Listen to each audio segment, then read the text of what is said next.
kaga muuqda maaragtay technology-ga u dambeeyay caadada laga soo saaro oo diyaaradan maaragtay dabaysha ku kacaysa oo injineerku isagu rakibay oo injiinka iyo marawaxadda iyo ka samaysan dalladda aad baan ugu faraxsannahay galabta inaanu joogno garoonka garoomada cadaadood ee diyaaradaha lagu tijaabiyo ninkan bayloodkan waxaa leedahay ama injineerkan xiis cismaan tarabi waa nin ugu qaaliya waa nin mustaqbalka dhow loo maleeyo inuu noqdo haldoorka Soomaaliyeed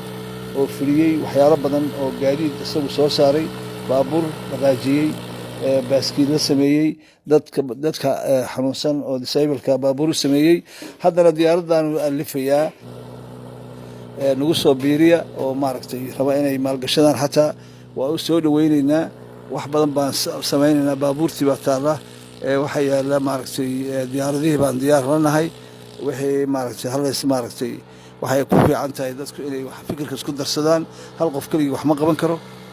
marka tala ahaan waxaan siinaynaa Soomaali weyn inaad ku mashquulshaan waxa technology-ga la yiraahdo oo iska deysaan waxaan hadalka aan wadno qof walba oo ardaygiisa meeray waa guuleysanaya injineerka waxaan leenahay guuleyso jiro joog baan leenahay anigu fikirkaas baan Soomaali u soo dhigayaa